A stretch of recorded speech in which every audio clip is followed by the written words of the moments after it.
May boundaries ng kailangan sa mga mismo ng Republika ng Pilipinas para matanggal kasi may namamatay na terorista na ang pagiging pangalan ng terorista, nakakaupo sila.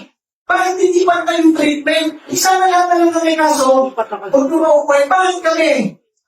Ang ilang sa Kongreso ng Pilipinas ang nagpapaliwala na lahat ng kuraon at mandarambong bigyan ng death penalty, wala ng iba.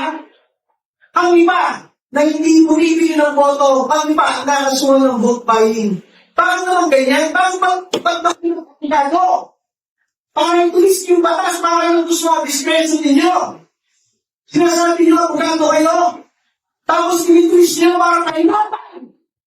Hindi ko bumabato. Eto na lang ang pagkakataon na merong tiwala ang mga Pilipino sa gobyerno ito.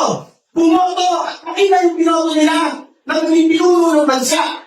Kami sinasabi ko sa inyo, wala kang ibang pangarap kung hindi umupo sa Kongreso, makipag-away sa mga kanyang grupo, makipag-debate, at tulungan ang ating mga polis at sundalo, ubusin ng mga terorista NPA sa mga bundok. Yun ang pangarap namin.